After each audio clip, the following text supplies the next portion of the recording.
Welcome to Sam Outside. I'm Sam and I'm outside, inviting you to consider the potential and importance of practicing mindfulness, becoming aware, doing some sensory work when you're out in nature. For me, going outside is more than just a responsibility I have of taking Mr. Indiana Bones here on a walk. All right. It's spending time in nature for the sake of nature. And a big part of that is the healing.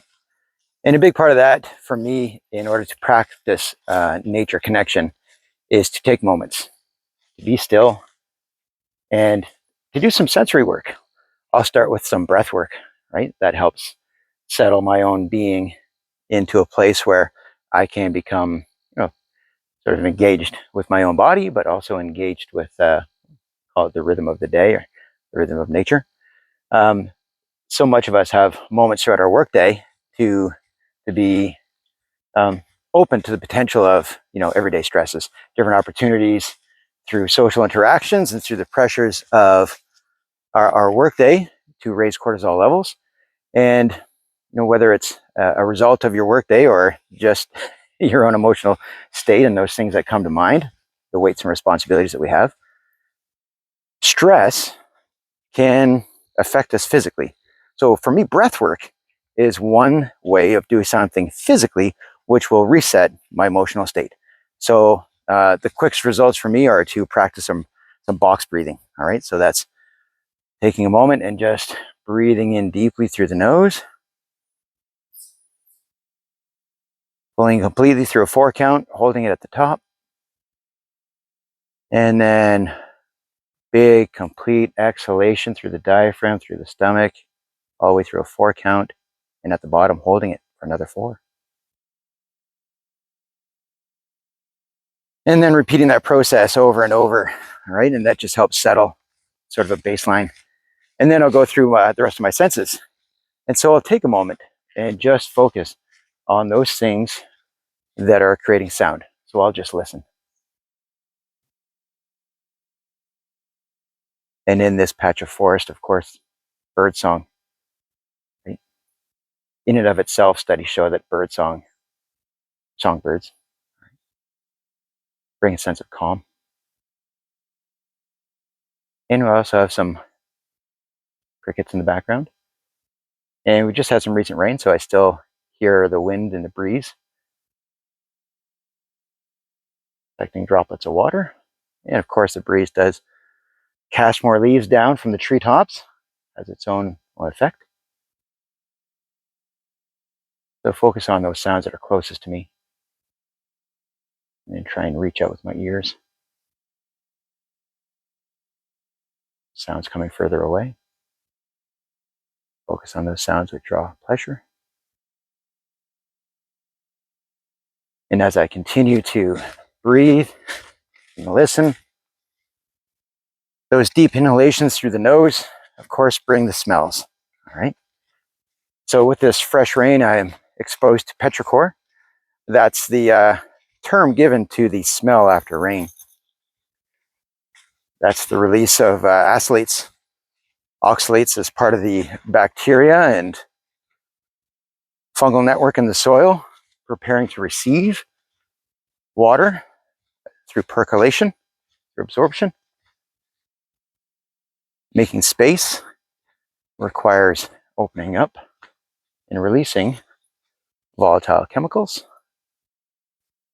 smells in the air.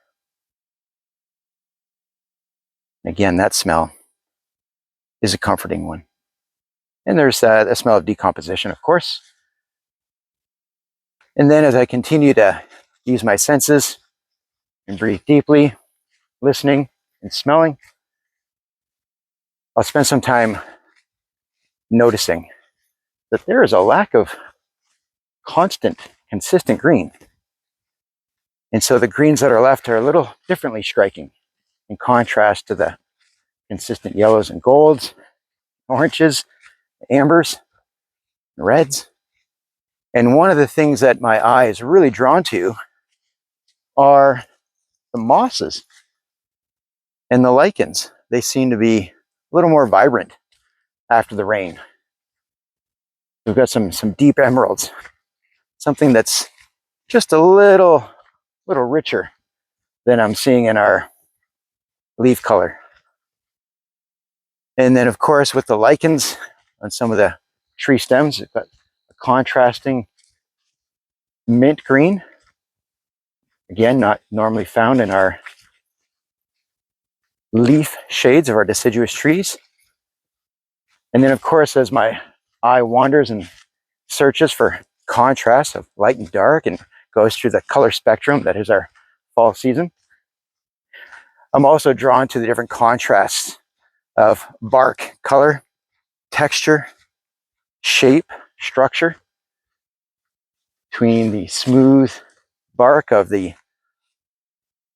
beech and the darker flake structure of our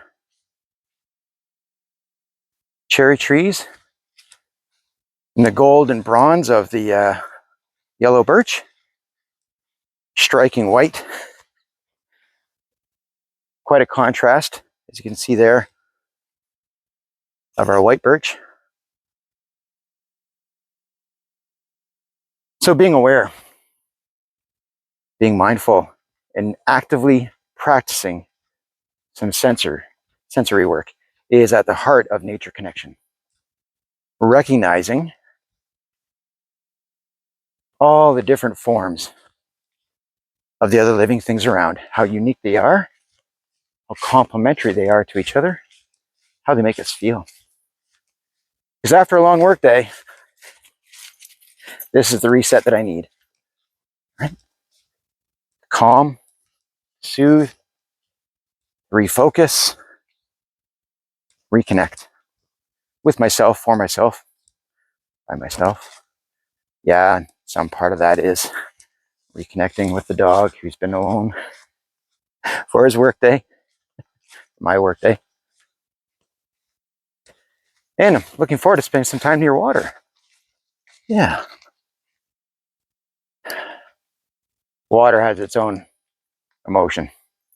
The sound of water, studies have shown, whether it's moving water or falling water, has its own effect on the human heart, human brain.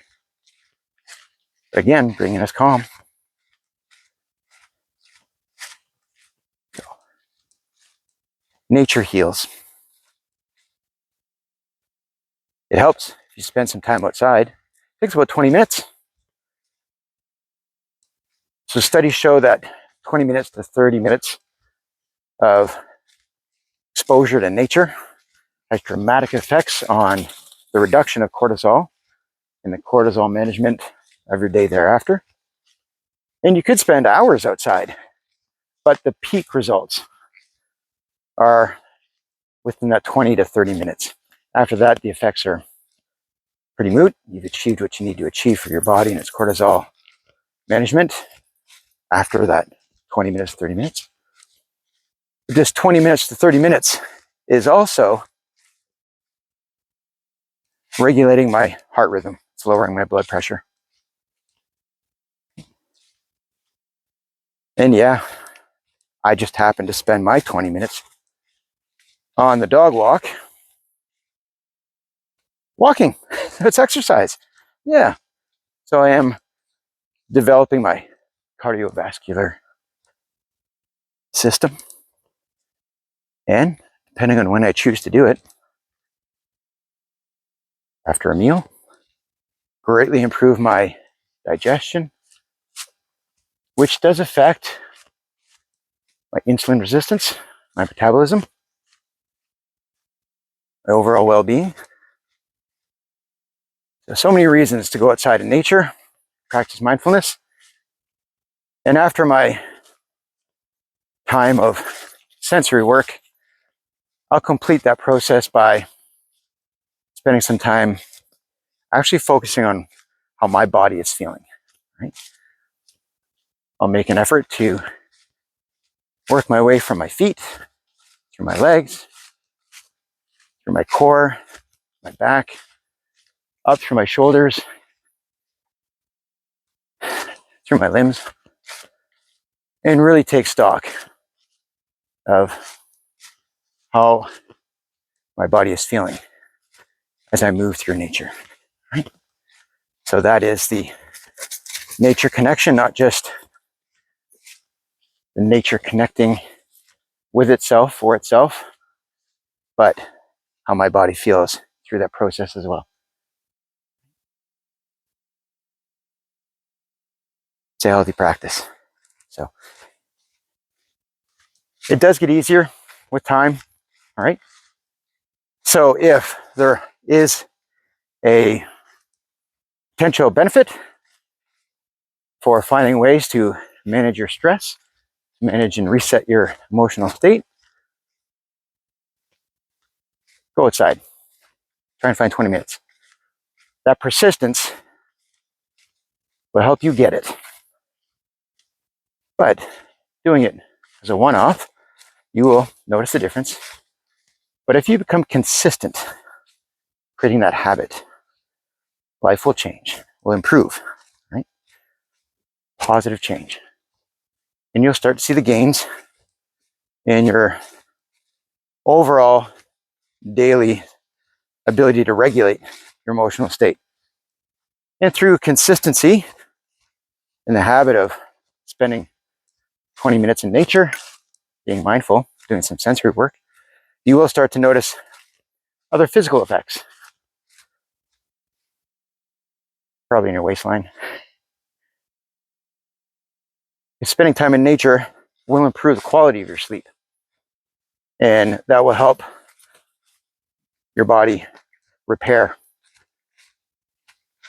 grow, and manage those things you do with your diet, with your exercise, the walk. That also helps with your longevity and your mobility. So be consistent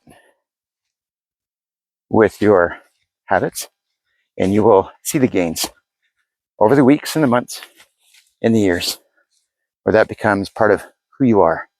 And it starts with how you do it. So it's more than just being outside. Be active in your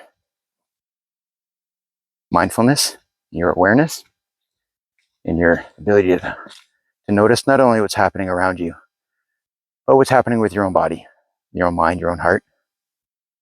Be grateful for it. Right? And if there's reasons to change, spending time in nature will do it. Starts with going outside. Please start with that. Thank you very much for watching. I appreciate you. I'll talk to you again soon. Bye-bye.